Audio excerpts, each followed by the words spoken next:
오늘 우리에게 주시는 하나님의 말씀은 열왕기상 3장 16절에서 28절까지의 말씀입니다.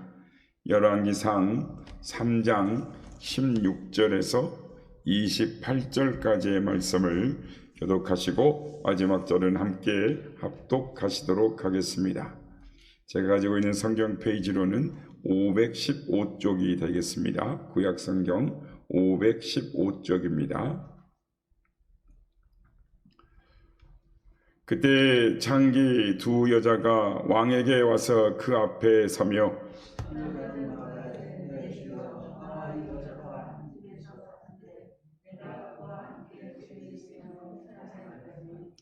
내가 해산한 지 사흘 만에 이 여자도 해산하고 우리가 함께 있었고 우리 둘 외에는 집에 다른 사람이 없었나이다.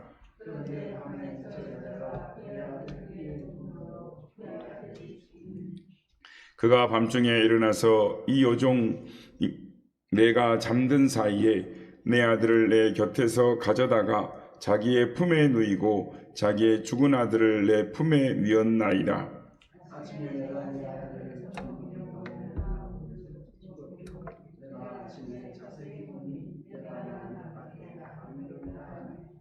다른 여자는 이르되 아니라 사는 것은 내 아들이요 죽은 것은 내 아들이라 하고 이 여자는 이르되 아니라 죽은 것이 내 아들이요 사는 것이 내 아들이라 하며 왕 앞에서 그와 같이 쟁론하는지라.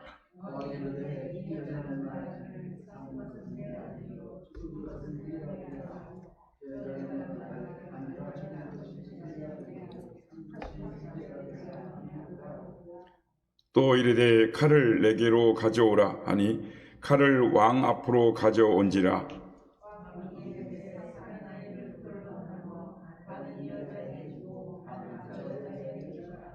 그 산 아들의 어머니 되는 여자가 그 아들을 위하여 마음이 불붙는 것 같아서 왕께 아뢰어 청하건대 내 주여 산 아이를 그에게 주시고 아무쪼록 죽이지 마옵소서 하되 다른 여자는 말하기를 내 것도 되게 말고 내 것도 되게 말고 나누게 하라 하는지라.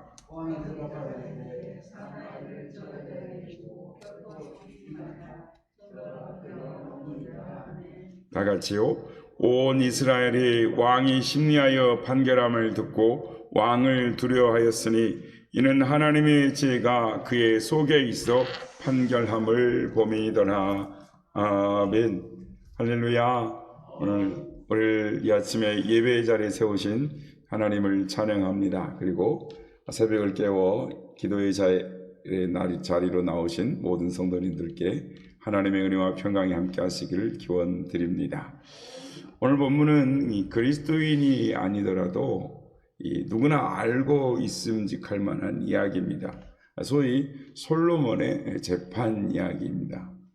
한 여인이 솔로몬에게 와서 억울함을 호소합니다. 자기가 아이를 낳았는데 또 자기가 낳은 3일 뒤에 다른 여인이 아이를 낳아서 두 산모가 한 집에 살게 되었다라는 것입니다. 그런데 다른 여자가 잘못해서 자기 아이를 죽게 하였답니다. 그 여인이 밤에 몰래 와서 죽은 아기를 자기 아이와 바꿔치기를 했다는 것입니다. 이 사실을 알고 이 여인에게 내 아이를 달라라고 했더니 그 여인이 자기 아이를 그 여인의 아이라고 이 떼를 쓴다라는 것입니다. 그런데 문제는 그 집에 이 두 여인밖에 없어서 누구의 말이 사실인지 알 수가 없다라는 것입니다. 솔로몬 왕이 이 문제의 해결책을 내놓습니다. 칼로 산 아이를 반으로 갈라서 나눠주라는 것입니다. 진짜 엄마는 그 말을 듣고 속이 불붙는 것 같아서 자기가 포기할 테니 내 아이를 저 여인에게 주라라고 죽이지만 말아달라고 청을 합니다. 다른 여인은 그렇게 해서 내 것도 안 되고 저 여인 것도 안 되게 해달라라고 말을 하는 것입니다. 솔로몬은 죽이지 말라라고 한 여인이 진짜 엄마니 그 여인에게 아이를 주라라고 판결을 했다라는 것입니다. 우리는 이 이야기 속에서 지혜의 힘을 발견할 수 있게 됩니다. 그러면서 나도 이 솔로몬처럼 지혜롭게 살 수 있었으면 좋겠다. 지혜를 가지고 인생을 살았으면 좋겠다라는 바람을 가지게 되는 것입니다. 그러면 어떻게 하면 솔로몬처럼 지혜의 사람이 될 수 있을까요? 어떻게 하면 인생을 지혜롭게 살 수 있을까요? 오늘 본문을 깊이 묵상하면서 그 해답을 찾아보고자 하는 것입니다. 첫째, 지혜의 필요성을 알아야 하는 것입니다. 구약 성경 열왕기는 솔로몬의 통치 이야기부터 시작됩니다. 특히 1장부터 10장까지는 솔로몬의 이 성공적인 이 왕으로서의 사역을 다루고 있습니다. 그 중에서 오늘 본문의 3장은 1장과 2장 그리고 4장부터 10장까지의 이 가운데에서 연결을 지어지고 있는 한 장이다라고 할 수가 있습니다. 1장부터 2장은 솔로몬이 다윗 왕의 후계로 작전 결정이 되고 후계 작업이 견고하게 이루어지는 것을 말을 하고 있습니다. 2장 46절 마지막 절을 보면 이에 나라가 솔로몬의 손에 견고하게 되니라 라고 말씀을 합니다. 그러니까 솔로몬이 성공적으로 후계 작업을 마무리하고 왕권을 든든히 장악했다라는 것입니다. 4장부터 10장은 솔로몬의 왕으로서 이 성공적인 통치 이야기를 다루고 있습니다. 우선 정권 교체를 부작용 없이 잘 마무리했고 성전도 지어서 봉헌하면서 백성들을 신앙 중심으로 이 하나로 모아지게 해서 내치에 성공을 했고, 그리고 외국과의 교역을 통해서 이 국제적인 위상도 높이게 되고 활발하게 교역을 하는 그런 이야기를 하고 있습니다. 그래서 4장부터 10장의 내용을 읽어보면 솔로몬이 이제 왕으로서 성공한 이야기를 기록하고 있습니다. 이제 오늘 보면 3장을 살펴보겠습니다. 3장은 단적으로 솔로몬 왕이 어떻게 왕으로 성공할 수 있었는가 그 이유를 설명하고 있습니다. 한마디로 지혜 때문이다라는 것입니다. 솔로몬이 하나님께로부터 남다른 지혜를 얻었기 때문에 성공하게 되었다라고 말을 하는 것입니다. 오늘 보면 3장을 자세히 살펴보면 솔로몬이 어떻게 지혜를 얻었는가를 설명하는 것입니다. 3장 앞부분을 보면 솔로몬이 왕이 된 후에 1000번제를 드린 이야기를 합니다. 어제 우리가 살펴보았습니다. 3장 5절에 보면 하나님이 이르시되 내가 내게 무엇을 줄고 너는 구하라 라고 말씀합니다. 하나님께서 1000번제를 받으시고 너무 기쁘셔서 솔로몬에게 선물을 주시겠다라고 말씀을 하신 겁니다. 9절을 보면 듣는 마음을 종에게 주사라고 솔로몬이 하나님께 지혜를 구했다라고 합니다. 10절에 보면 이것을 구하며 그 말씀이 주의 마음에 든지라라고 말씀합니다. 하나님께서 이 청을 기뻐하셨다라는 것입니다. 그래서 그가 지혜도 얻을 뿐만 아니라 그 외에 구하지 않는 이 부와 영광도 얻게 되었다라는 것입니다. 그렇습니다. 솔로몬은 일찍이 지혜의 소중함을 깨달았습니다. 그래서 하나님이 내가 너에게 무엇을 줄고 할 때에 지혜를 구했던 것입니다. 잠언 3장 13절에 보면 솔로몬이 이런 잠언을 남겼습니다. 지혜를 얻는 자와 명철을 얻는 자는 복이 있나니 이는 지혜를 얻는 것이 은을 얻는 것보다 낫고 그 이익이 정금보다 나음이니라. 지혜는 진주보다 귀하니 내가 사모하는 모든 것으로도 이에 비교할 수 없도다라고 말합니다. 자녀들이 무엇보다도 지혜의 소중함을 깨달아야 한다라는 것입니다. 그렇다면 지혜가 도대체 무엇이기에 그렇게도 소중한 것일까요? 왜 우리에게 지혜가 있어야 할까요?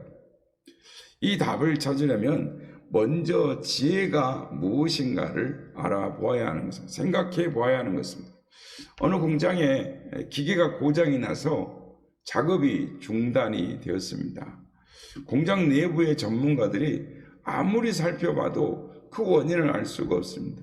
해결책을 찾으려고 해도 더더욱 찾을 길이 없었습니다. 그래서 외부 기술자를 불렀습니다. 이 사람이 기계를 살펴보더니 어느 한 곳을 망치로 몇 번 땅땅 두드렸더니 그러자 기계가 곧 돌아가기 시작하는 거, 작동하는 겁니다. 이 기술자가 수리비로 100만 원을 청구를 했습니다. 공장장이 화가 났습니다. 아니, 망치 한 번 두드린 것 같고 수리비를 100만 원을 달라고 요구하느냐고. 기술자가 이 내역서를 제시를 했습니다.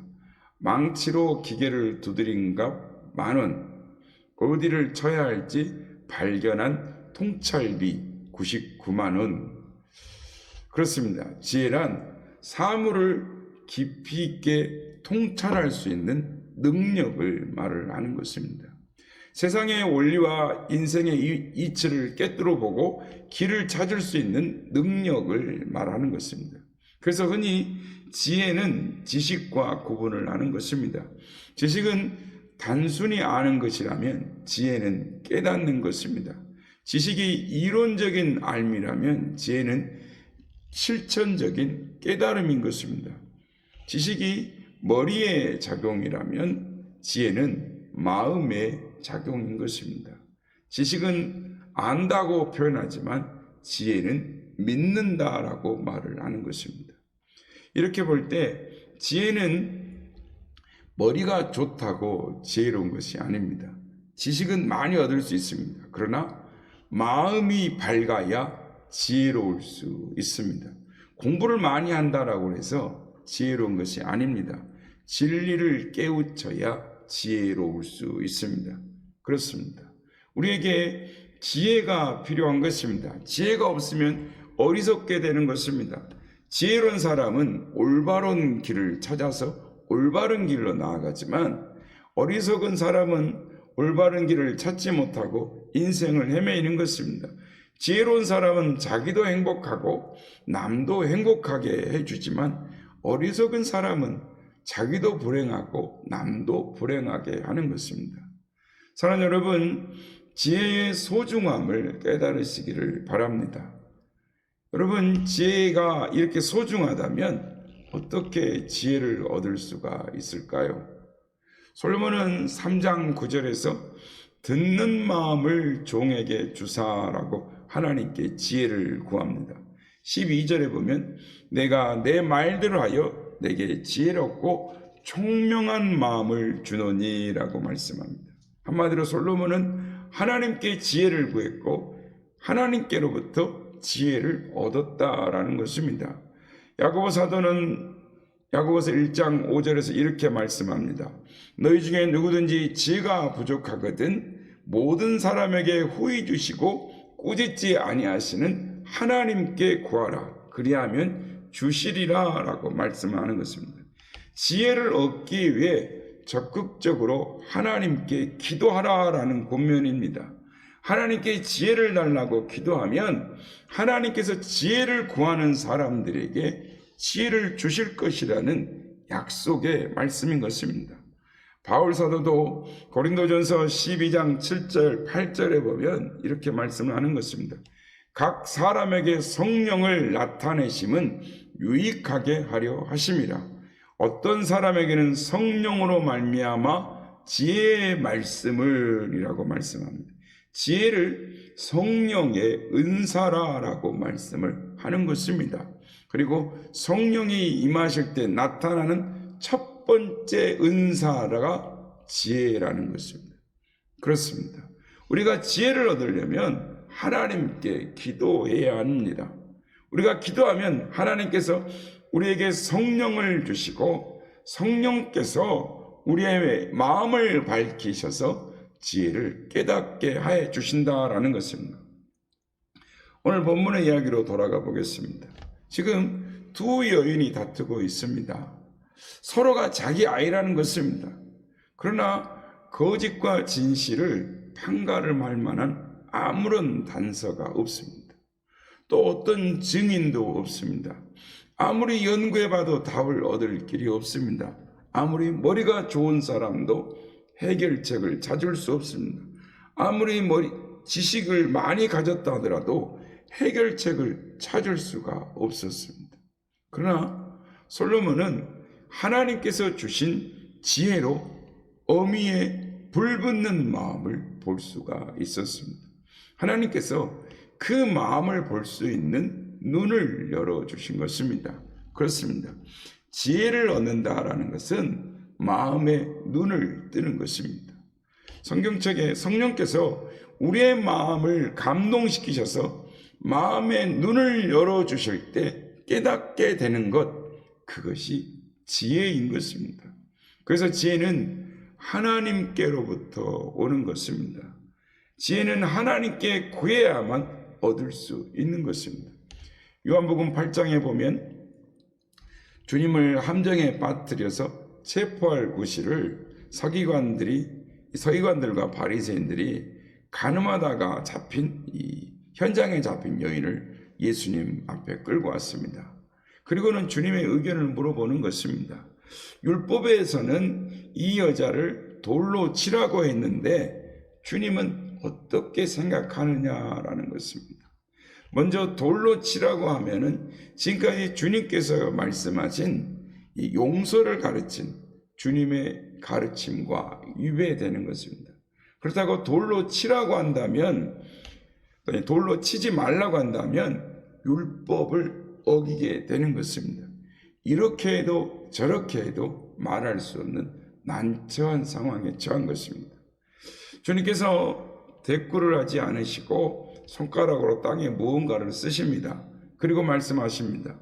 너희 중에 죄 없는 자가 먼저 돌을 치라. 저희들이 땅에 글을 쓴 것을 보았습니다. 그리고 그 말씀을 들었습니다. 양심의 가책을 받고 하나둘 떠나갔습니다. 바로 이것이 지혜인 것입니다. 주님은 저들이 제기한 문제에 그 너머를 보신 것입니다. 저들의 마음을 보신 것입니다. 그리고 그 마음에 답을 하신 것입니다. 그렇습니다. 이런 지혜는 공부해서 얻을 수 있는 것이 아닙니다. 노력해서 획득할 수 있는 것도 아닙니다.